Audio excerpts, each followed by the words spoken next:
Hi friends, welcome to our channel. இன்றைக்கி நம்மளோட விலாகில் 9 to 12 ரொட்டீன் ஒர்க் பார்க்கலாம். ஸோ 9லேருந்து 12 வரைக்கும் நான் என்ன ஒர்க் பண்ணுவேன் அப்படிங்கிறத இந்த வீடியோவில் பார்க்கலாம். ஸோ இன்றைக்கி டியூஸ்டே. ஸோ 3 நாள் லீவ் எப்படி போச்சுன்னே தெரியலங்க. பிள்ளைங்க வீட்டில் இருக்கும், டான் ஓடிடுச்சு. இன்றைக்கி ரொட்டீன் விலாகை நம்ம கிச்சனில் க்ளீன் பண்ணுறதோட ஆரம்பிச்சுக்கலாம். எல்லாம் சமைச்சு பிரேக்ஃபாஸ்ட் முடித்து லன்ச்சும் பேக் பண்ணி பிள்ளைங்களாம் அமுச்சாச்சு. இன்றைக்கி லன்ச்சுக்கு சாதம், அப்புறம் சாம்பார், பொட்டேட்டோ ஃப்ரை இல்லாமல் வீக் ஸ்டார்ட் ஆகாது. ஸோ இன்றைக்கி அதுதான் செஞ்சு அமைச்சிருக்கோம். பிரேக்ஃபாஸ்ட் பார்த்திங்கன்னா தோசையும் தக்காளி சட்னியும் சாப்பிட்டு கிளம்பிட்டாங்க பிள்ளைங்க. ஸோ ஃபஸ்ட் நான் மேலே இருக்கிறது எல்லாத்தையுமே எடுத்து வச்சு ஈரத்துணி போட்டு க்ளீன் பண்ணிக்கிறேன். இன்றைக்கி கொஞ்சம் காய்கறி வாங்கிட்டு வந்திருந்தாங்க. ஸோ அதையும் எடுத்து வச்சுக்கலாம். ஸோ கருவேப்பிலை கொத்தமல்லி பார்த்திங்கன்னா இந்த மாதிரி ஒரு பிளாஸ்டிக் டப்பாவில் நியூஸ் பேப்பர் போட்டு அது மேலே இது மாதிரி பண்ணி வச்சுக்கிட்டிங்கன்னா உங்களுக்கு ரொம்ப நாளுக்கு ஃப்ரெஷ்ஷாகவே இருக்கும். ஒரு 1 வீக்கு ஃப்ரெஷ்ஷாகவே இருக்கும். நீங்கள் அப்பப்போ எடுத்து யூஸ் பண்ணிக்கலாம். ஸோ எல்லா காய்கறியும் செப்பரேட் பண்ணி நான் எடுத்து வச்சுக்கிட்டேன். இதை ஃப்ரிட்ஜில் வச்சுக்கிட்டு இன்றைக்கி டீப் க்ளீன்லாம் இல்லைங்க, மேலாமல் தான் க்ளீன் பண்ண போகிறேன். ஸோ எல்லாத்தையும் ஈரத்துணி வச்சு மட்டும் தொடச்சிக்கிட்டு ஸ்டவ்வில் இருக்கிறதெல்லாம் ஓரமாக எடுத்து வச்சுட்டு அதையும் ஈரத்துணி போட்டு தொடச்சி எடுத்துக்கலாம்.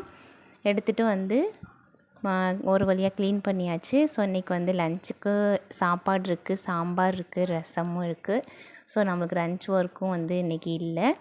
ஸோ பாத்திரம்லாம் கழுவி முடிச்சுட்டு பார்த்திங்கன்னா கொஞ்சம் ஹெட் ஓவராக இருந்துச்சு. ஸோ அதுக்காக காஃபி போட்டு வந்திருக்கேன். ஸோ இதுக்கு நான் பிரேக்ஃபாஸ்ட் எடுத்துக்கல, இன்றைக்கி காஃபியோட விட போகிறேன். ஸோ பார்த்திங்கன்னா காஃபி குடிச்சிட்டு கொஞ்சம் ரிலாக்ஸ் பண்ணிவிட்டு அதுக்கப்புறமேட்டுக்கு தான் க்ளீன் பண்ணணும் ரூமை. ஸோ ரொட்டீனாக நம்ம வைக்கிறது குருவிங்களுக்கு அரிசியும் தண்ணியும் வச்சுருந்தேன். ஸோ அந்த பாக்ஸை பார்த்திங்கன்னா காணோம், கீழே வந்துருச்சு. ஸோ இன்னொரு பாக்ஸில் நீங்கள் காம்பவுண்டு மேலே வச்சுருக்கேன். ஸோ நம்ம பெட்டுக்கெலாம் சாதம் வைக்கலாம் பாருங்கள், பின்னாடியே வராங்க. ஸோ அவங்களுக்கும் தயிர் சாதம் எடுத்துகிட்டு வச்சுட்டேன். ஸோ உட்காந்தா தான் சாப்பாடுன்னு சொன்னோடனே ஜாக்கி பாருங்கள் உட்காந்துருச்சு.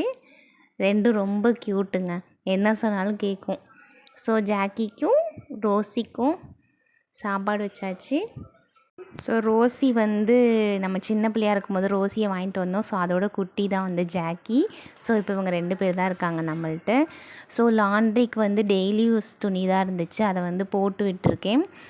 ஃபிஷ்ஷுக்கு தீனி போட்டாச்சு. ஸோ அது ஓடி முடித்தோடனே அதுக்குள்ளே குளிச்சுட்டு வந்துடலாம். ஸோ நான் குளிச்சுட்டு வந்துட்டேன். பார்த்திங்கன்னா துணியிலும் துவைச்சி காய போட்டாச்சு. மார்னிங் ரொட்டீன் ஒர்க் முடிஞ்சிச்சு. இப்போ டைம் 11:30க்கு மேலே ஆகிடுச்சு. ஸோ இன்றைக்கி நான் ஒரு ப்ளவுஸ் கட் பண்ணி வச்சுருந்தோம், அதை ஸ்டிச் பண்ண போகிறேன். நான் ப்ரொஃபஷ்னலாக எதுவும் கற்றுக்கல. ஸோ அக்காட்டிருந்து கொஞ்சம் டைலரிங் கற்றுக்கிட்டேன். அதுக்கப்புறம் யூடியூப் பார்த்து தான் தப்பேன். ஸோ அதை வச்சு இன்றைக்கி ஒரு ப்ளவுஸ் தைக்கலான்னு எடுத்து வச்சுருக்கேன். ஸோ லன்ச் ஒர்க்கும் இல்லைல்ல, ஸோ இது பண்ணலான்னு எடுத்து வச்சுருக்கேன்.